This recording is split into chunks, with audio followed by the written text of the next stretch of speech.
Callan had lived on Earthra for all of his 30 years. The planet was harsh, dry, and full of red dust that crept into every corner of the human colony. But humans had a way of surviving even the toughest places. They built strong habitats, engineered water systems from scarce sources, and grew crops in soil that had once been thought useless. Callan was proud of their achievements. He worked as an engineer, which meant he spent most of his days fixing equipment, monitoring energy grids, and solving problems that no one else could. Life on Earthra was never quiet, and humans had learned to make the best of what the galaxy offered them. That morning, as the twin suns rose over the horizon, Callan was called to the landing pad. A transport ship had arrived from the Galactic Relief Commission. These ships were rare, carrying goods, specialists, and sometimes people who needed refuge.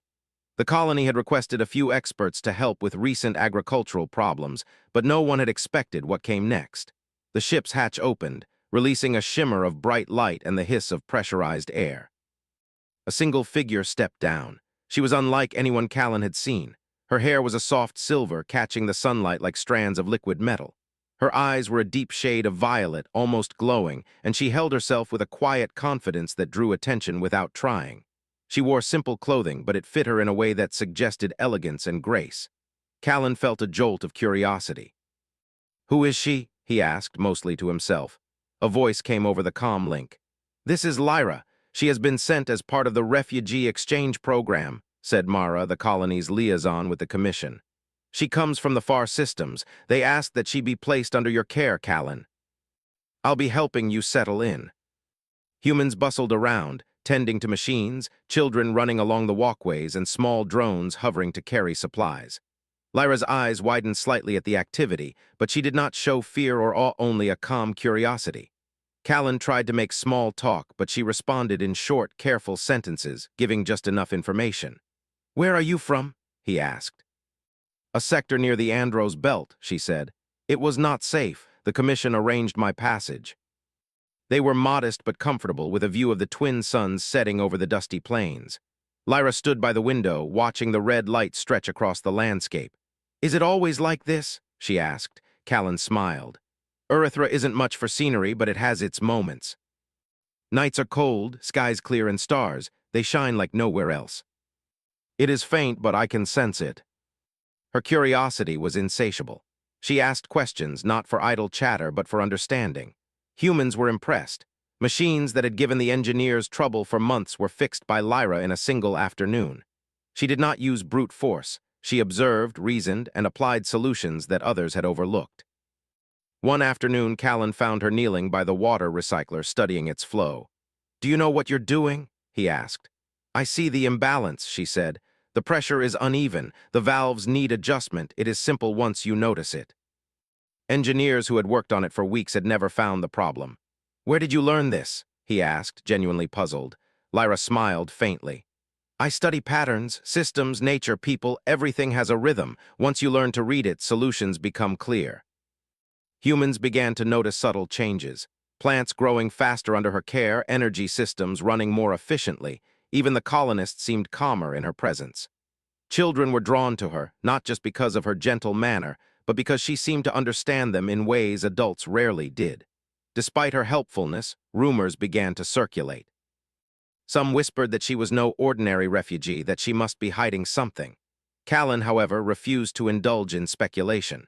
There was no proof, only conjecture, and he valued reason above rumor. One evening, as the colony gathered for the weekly council meeting, a visitor arrived from orbit.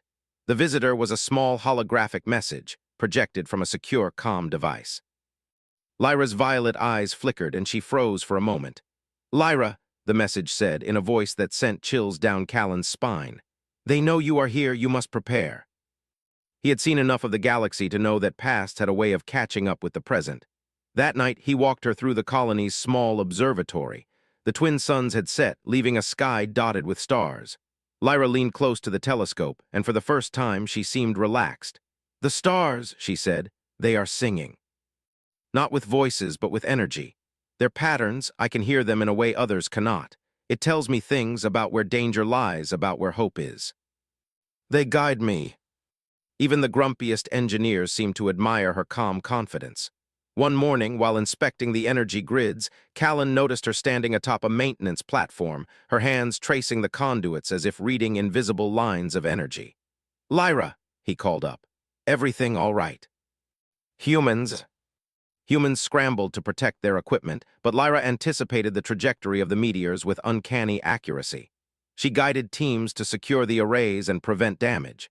Not only was the colony safe, but the systems she protected ran better than before, thanks to adjustments she suggested during the crisis. By now, whispers among the colonists had grown louder. Who was she really? Why did she know so much? Some guessed she was royalty in disguise, though Callan dismissed such thoughts. He focused on what he could observe. Her abilities were real, and humans were thriving because of her. That was enough. Still, Lyra's own behavior hinted at secrets. She would sometimes stare at the horizon for hours, lost in thought, or speak softly to herself in a language no one recognized. When asked, she would smile and change the subject. One evening, Callan approached her while she was tending the small garden outside her quarters. The plants there had grown lush and healthy under her care, despite Urethra's poor soil. "Lyra," he said gently, "you're not like anyone I've met. Why help us so much?" Humans often struggled with doubt, and here was someone from another world recognizing their potential before they even saw it themselves. As the nights passed, the twin moons rose over Urethra, and Lyra stood on the balcony of her quarters, gazing at the stars. Callan watched from a distance, sensing that her presence would change the colony in ways he could not yet understand. She was a puzzle, a mystery, and perhaps something greater. He did not know it yet, but the arrival of a refugee bride from space would mark the beginning of a story that would challenge humans, inspire them, and reveal the strength they had always carried within. And all of it started with the quiet confidence of a woman whose violet eyes seemed to see far more than anyone else could imagine. Life on Urethra had started to feel different with Lyra in the colony. Even the simplest tasks seemed to run smoother when she was around. Callan noticed it most in the workshops, where humans who had struggled with machines for months now found solutions within hours after observing her methods. Lyra did not boast or lecture. She simply worked quietly with a patience and understanding that left everyone impressed. One morning, Callan found her at the energy hub, kneeling beside a power regulator. Sparks danced across the metal briefly as the regulator hummed unevenly. Most engineers would have called for a full diagnostic or replaced the part entirely, but Lyra simply touched the surface of the machine with a delicate hand, tracing patterns that no one could see. "The pressure here is off," she said softly. "It's small, but it affects the entire system." A minor shift easily fixed. Once you learn the rhythm, solutions appear. They saw her not as a threat, but as a teacher without arrogance. Even those who had been skeptical began asking her advice. Lyra welcomed their questions, offering simple explanations that humans could understand. She had a way of turning complex systems into something approachable, as though nothing was too complicated when broken into smaller steps. Outside the hub, the colony's fields had also begun to thrive. The soil on Urethra was harsh and unforgiving, but Lyra spent hours studying the crops, observing the plants' growth patterns, adjusting water flows, and introducing small, careful changes to the nutrient cycles. Within weeks, the once struggling fields began producing more food than ever before. Some of the colonists whispered among themselves, wondering if she was truly a refugee. A woman capable of so much, who arrived with no belongings, no family, and only a quiet demeanor. It seemed unlikely that someone so skilled would be sent without a hidden reason. Yet Callan refused to indulge in speculation. He focused on what mattered. Humans were thriving, and Lyra's presence had become a source of hope and growth. One afternoon, as Callan and Lyra worked together on the water distribution system, he decided to ask her about her past. "Lyra, I have to ask," he began carefully, "what kind of life did you have before arriving here? You seem different from most refugees we've hosted." There was a quiet dignity about her, a way of holding herself that suggested both strength and restraint. Despite her desire for privacy, Lyra's skills and insights continued to reveal themselves. During a routine inspection of the colony's solar collectors, she noticed a slight misalignment in several panels. "The angle here is off," she said. "It reduces efficiency by almost 5%. Realign them along this curve, and the output improves." She noticed small tensions, subtle signs of stress, and offered advice or comfort in ways that lifted the colony's mood. Children gravitated toward her, drawn by her gentle manner and the way she seemed to understand them without words. "Why do you care so much about us?" one of the young colonists asked one morning as she tended a small garden plot. Lyra looked at the child, violet eyes soft. "Because humans are remarkable. You have strength inside you that you may not yet see. I want to help you find it." She had a way of bringing out the best in those around her, encouraging them to think, to try, and to believe in themselves. But even as humans admired her, Lyra's own moments of solitude hinted at something hidden. Sometimes she would stand for hours staring at the horizon, her expression unreadable. Other times, she would speak softly to herself in a language that no one recognized. When Callan asked, she would only smile faintly and say, "It is nothing, just old habits." "The surge is coming from the northern array," she said. "It will overload in minutes if uncorrected, divert power along these lines and adjust these regulators." "Lyra, how did you know so quickly?" Callan asked. "I observe patterns," she replied simply. "Problems leave traces. If you watch closely, you can see them before they grow." Humans began to trust her not only for her abilities, but for her judgment and insight. One afternoon, Callan was reviewing the colony's water purification system when he noticed Lyra standing by the filtration tanks, her hands tracing the pipes as if reading their flow. "You've been watching me again," she said, smiling faintly. "Can't help it," he admitted. "You always seem to know what's wrong before anyone else does." She could take the complex, chaotic systems humans struggled with and find harmony within them. Despite this, questions about her past never left him. Lyra had come as a refugee, yet her abilities, confidence, and calm composure suggested someone with training far beyond that of an ordinary civilian. Callan pushed the thoughts aside, focusing on practical matters. For now, she was here to help, and that was what mattered. Then came a message from the Galactic Relief Commission. It was brief, marked confidential, and addressed to Lyra personally. Callan watched as she read it, her expression tightening for a moment before she folded the data pad carefully and put it aside. "Is something wrong?" he asked gently. "Nothing you need to worry about," she replied.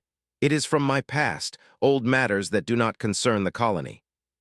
She devised a method to increase crop yield using a rotation system that mimicked the natural patterns of Earth's climate. She helped engineers optimize energy storage in ways no one had thought possible. Even in the colony's social interactions, she mediated disputes and encouraged collaboration, fostering a sense of unity and efficiency. Colonists began to speak openly about her talents, calling her a miracle, though few dared say it to her face. Lyra accepted praise with quiet humility, always redirecting attention to humans and their potential. One evening, Callan found her in the observatory again, staring at the stars. "Do you ever feel lonely?" he asked. Lyra shook her head. "Not when I watch the stars. They remind me that the universe is vast, full of life and energy. Even if I am alone in one place, I am connected to everything." Still, for now, Lyra remained the quiet guide of the colony, a force that helped humans see their own strength. Callan knew that the arrival of a refugee bride from space had already begun to change Earthra in ways no one could yet measure. The colony thrived, humans grew stronger, and the subtle mysteries surrounding Lyra promised a story far greater than anyone imagined. As the twin moons rose high over the red plains, Callan glanced at Lyra. Her violet eyes reflected the starlight, calm and serene, yet brimming with secrets. He did not know what the future held, but one thing was certain: humanity would never be the same with her among them. Life on Earthra had settled into a rhythm that felt both steady and vibrant. The colony had never seen growth like this before. Fields produced more crops than expected, energy grids ran more efficiently, and the people seemed more confident, more united. Much of this progress was because of Lyra. Her quiet guidance, her sharp mind, and her subtle understanding of humans had begun to reshape the colony. Yet beneath the calm, a sense of tension lingered, something humans could feel but could not name. It was not fear. It was a quiet awareness that Lyra's past was not entirely behind her. One morning, Callan was walking toward the energy hub when a flash of light in the sky caught his attention.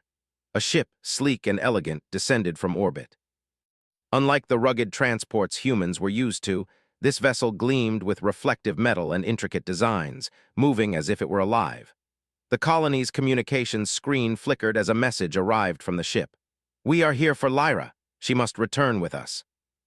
Lyra had warned him that her past could come, but he had not expected it so soon. When Lyra appeared in the hub, her violet eyes calm, she glanced at the message and then at Callan. "They have found me," she said softly. "It is time to explain. I have not told you everything because it was not safe. I am not simply a refugee.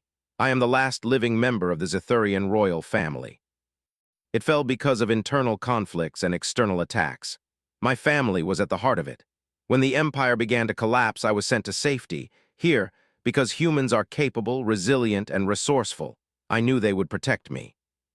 Yet even more impressive than her lineage was the reason she had come. It was not for power or privilege or revenge. It was for humanity to learn to help and to trust them. "Why tell me now?" he asked. "Because they have arrived," she said, pointing toward the gleaming ship still hovering above. "The Zethurian delegates want me back. They will see humans as savages or primitives. If I do not act, the colony could be treated unfairly, or worse, dismissed entirely. Will you help me?" But what they found instead was a colony that ran like clockwork, humans working together seamlessly, solving problems with ingenuity and creativity that no machine could match. Lyra introduced Callan, and he began explaining the colony's systems: energy grids, water purifiers, food cultivation, and structural designs. The Zethurians watched carefully, initially skeptical, but their expressions softened as they saw the humans in action. One of the delegates, a tall figure with metallic silver hair, approached Lyra. "You have hidden your true home well," he said almost accusingly. Lyra's expression remained calm. "I was sent here for safety," she replied, "not to deceive anyone. My focus has been on helping the humans, not on power or politics." Humans had survived against harsh planets, difficult conditions, and countless challenges in the galaxy. They were not weak. They had ingenuity, determination, and the ability to think creatively. That was their strength, and today it was clear for all to see. Lyra took the lead, walking with the delegates through the colony. She explained not only the technology but also the human approach, observing, experimenting, learning from mistakes, and improving over time. She emphasized the resilience, collaboration, and intelligence that humans brought to the galaxy. The delegates, initially skeptical, began asking questions. Lyra answered each with honesty and humility, highlighting the humans' potential rather than exaggerating her own abilities. Callan noticed the subtle shift in their demeanor. They were beginning to see humans not as primitives, but as partners. After a long day of inspections and discussions, Lyra called a meeting in the colony's main hall. Humans and Zethurians alike gathered, and she addressed them both. "Humans are not perfect," she said, "but they are capable. They innovate, they adapt, and they care. I have seen their strength firsthand. I ask that you judge them not by assumptions or appearances, but by what they have achieved and what they can offer." The delegates exchanged glances, clearly surprised by her words. One of them finally spoke. "Your judgment is fair," he said slowly.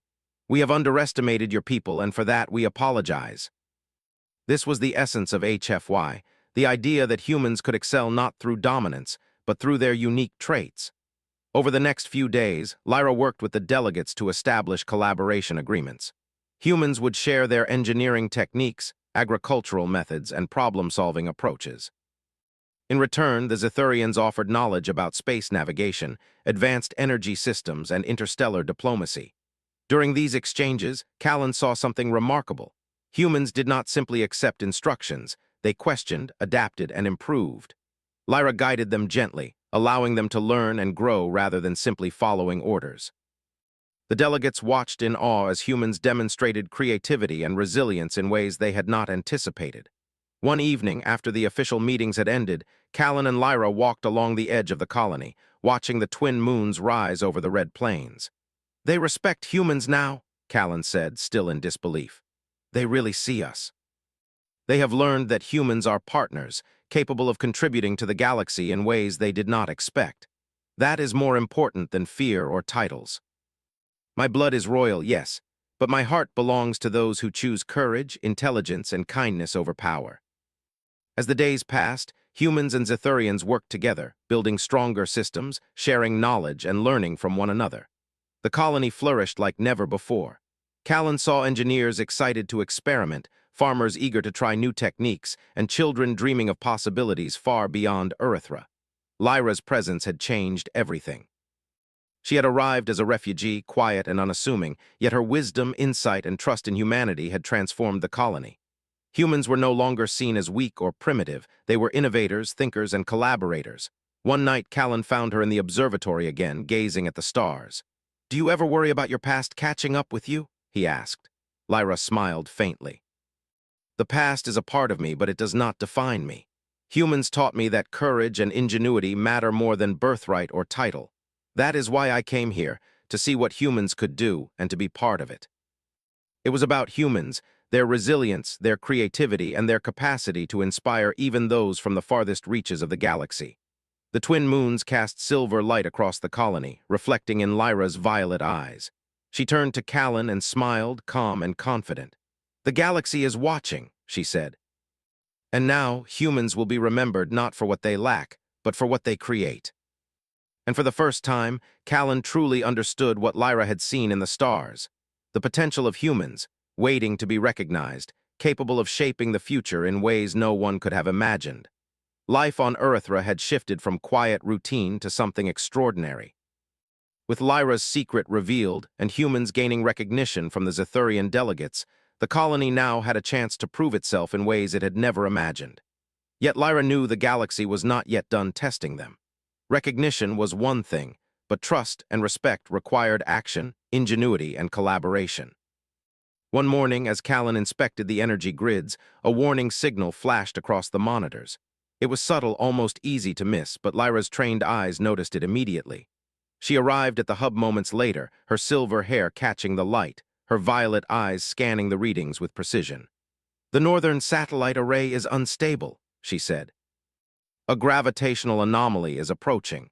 If it reaches the array, it could disrupt our communications and energy systems."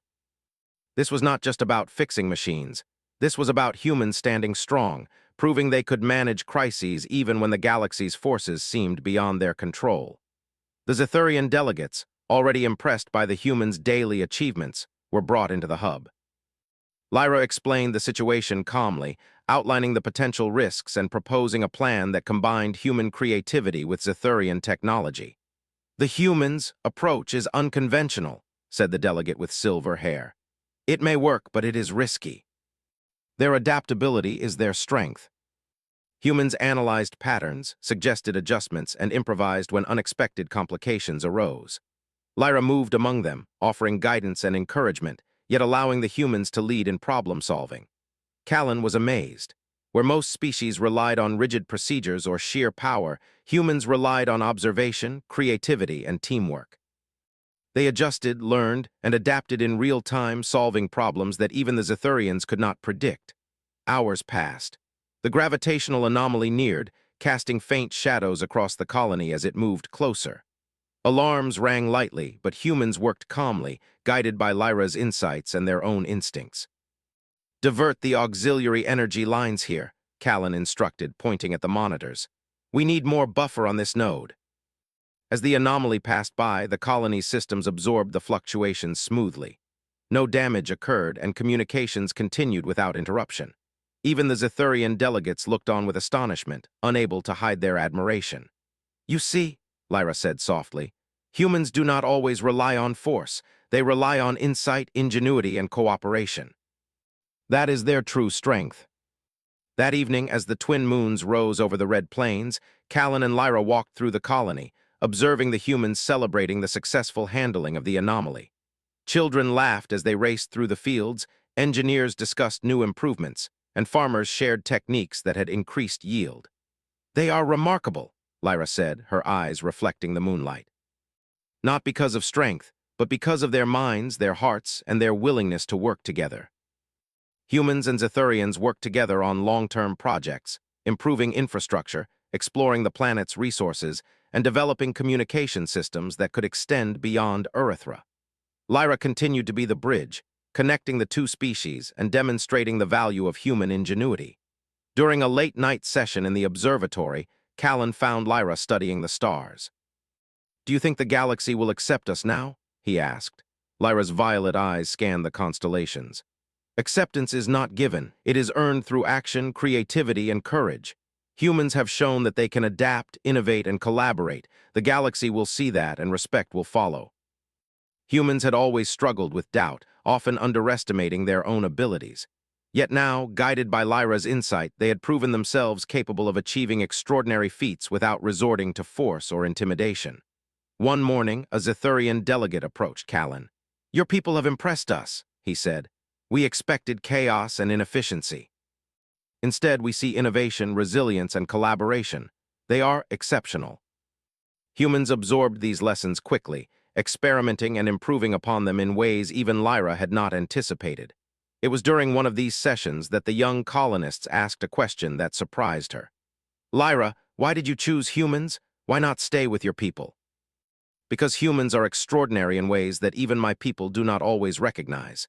You adapt, create, and collaborate in ways that cannot be taught. You have courage, ingenuity, and compassion. Those are qualities that endure beyond empires and titles. That is why I came here. That is why I chose to be with you." It was a lesson they would carry with them. That strength was not only in power or title, but in the mind, in the heart, and in the willingness to work together. As weeks passed, the colony continued to thrive.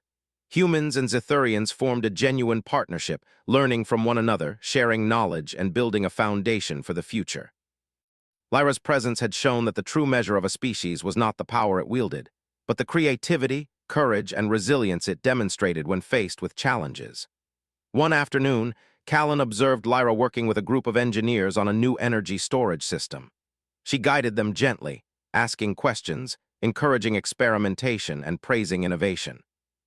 The humans responded with enthusiasm, trying new methods, learning from mistakes, and finding solutions that no one had thought possible. Callan realized that this was the essence of humanity. They did not give up when faced with difficulty. They did not rely solely on what others told them. They observed, learned, adapted, and created solutions through ingenuity and collaboration. Lyra had simply shown them the way, reminding them of the strengths they already possessed. As the twin suns set, casting golden light across the colony, Callan and Lyra stood on a balcony overlooking the fields and workshops. The humans worked tirelessly, yet there was joy in their efforts, a sense of purpose and pride. "The galaxy will see what humans can do," Lyra said softly.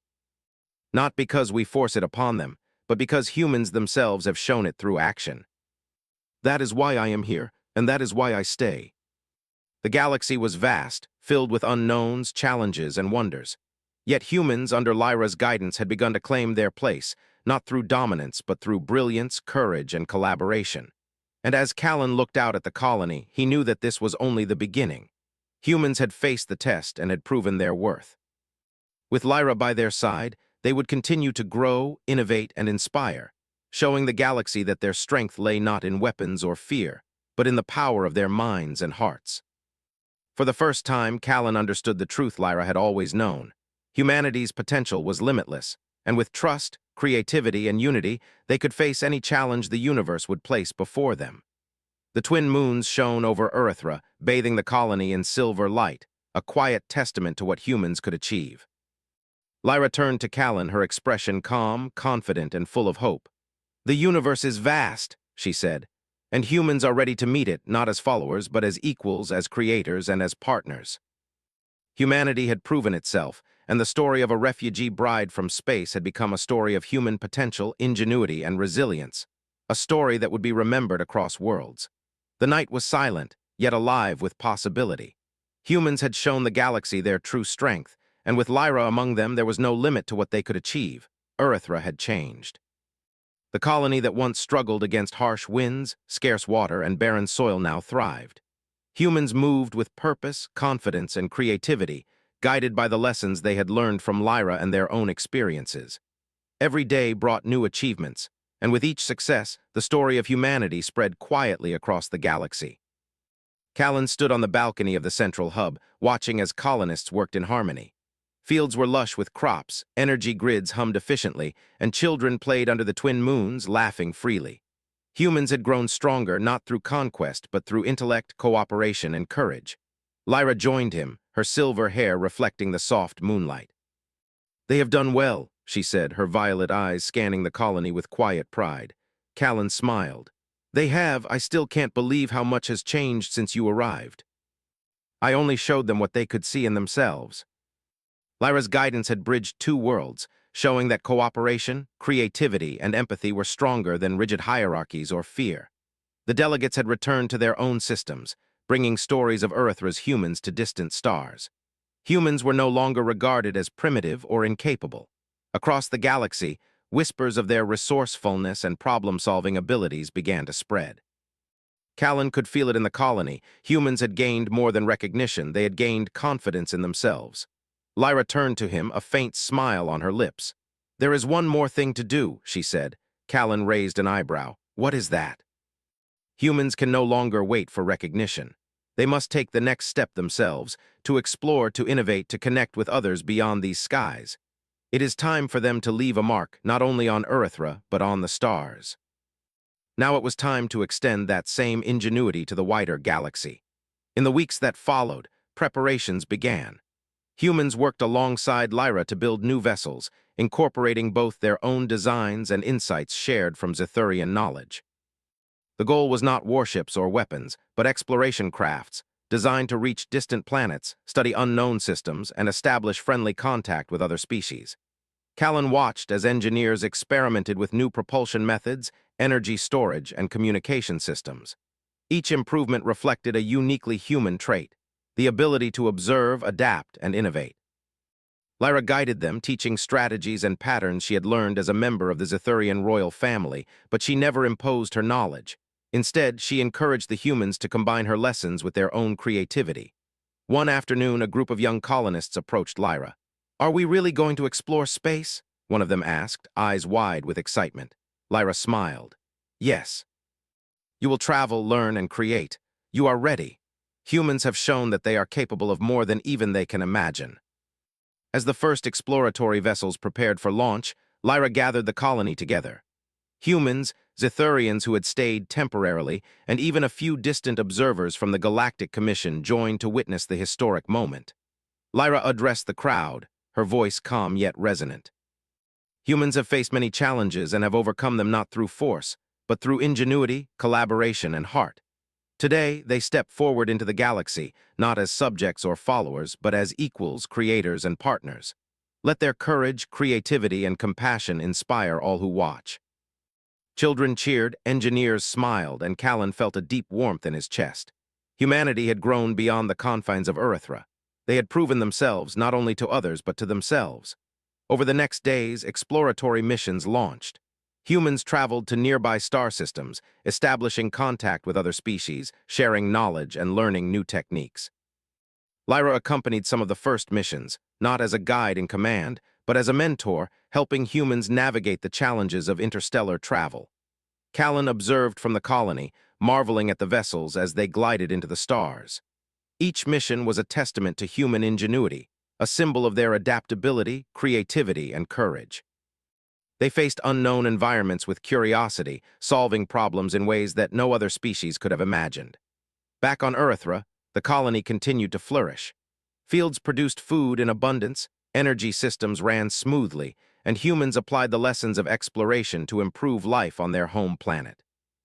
Every innovation, every adjustment, reflected the HFY spirit, humans using intelligence, collaboration, and empathy to overcome challenges without violence. One evening, as the twin moons rose high in the sky, Callan joined Lyra in the observatory. They watched a distant vessel returning from a successful mission, its lights shining like stars against the darkness of space. "They are learning," Lyra said softly. "Humans are not only surviving, they are thriving, creating, and inspiring. This is the mark they will leave on the galaxy. They just needed a chance to shine, a chance to trust themselves." She had shown them that greatness was not measured by power, but by intelligence, creativity, courage, and unity. The humans of Earthra had risen to the challenge. They had proven themselves to the Zethurians, to the galaxy, and most importantly, to themselves.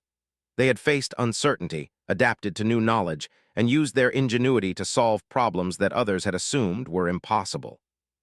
Callan felt a quiet satisfaction as he looked over the colony. Humans had left behind doubt, fear, and limitation.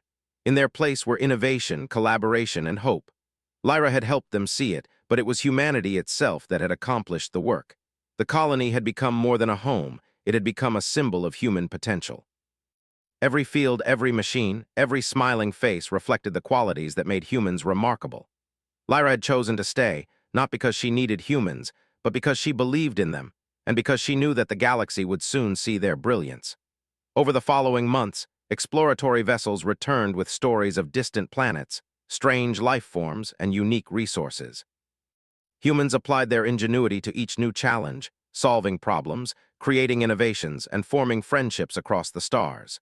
Lyra guided them when needed, but she allowed humanity's own creativity to lead the way. Callan watched a group of young engineers working late into the night, excitedly discussing ways to improve propulsion systems for the next mission. He smiled, realizing that this was what HFY meant, the human spirit rising above limitations, achieving greatness through intelligence, teamwork, and courage. Lyra joined him again on the balcony, her violet eyes reflecting the stars. "They are ready," she said. "The galaxy will remember humans not for their battles, but for their minds, their hearts, and the solutions they create." The lessons they had learned, the challenges they had overcome, and the creativity they had shown would leave a legacy far beyond Earthra. The twin moons shone over the red plains, casting silver light across the thriving colony. Humans moved with purpose, laughter, and curiosity. Children dreamed of distant worlds, engineers designed new innovations, and explorers prepared to chart the galaxy. All of it reflected a single truth: humanity's strength was not in force, but in ingenuity, resilience, and unity. Lyra turned to Callan one last time, her smile calm and certain. "The universe is vast," she said, "but humans are ready to meet it, not as followers, but as equals, as creators, and as partners." Their story is only beginning. Humans had learned, adapted, and thrived. They had shown the universe what it meant to be human: creative, intelligent, courageous, and united. And as the twin moons reflected in Lyra's violet eyes, it was clear that the story of a refugee bride from space had become the story of humanity itself, a story of hope, brilliance, and endless potential. Earthra was no longer just a colony. It was a symbol. It was proof that humanity could rise to any challenge, adapt to any situation, and leave a mark on the stars. And with Lyra's guidance, humans had not only survived, they had begun to shine, showing the galaxy that their greatest power lay not in force, but in their minds and hearts. The stars twinkled above, silent witnesses to the human spirit, and somewhere among them, humans looked up and smiled, ready for the endless possibilities that awaited.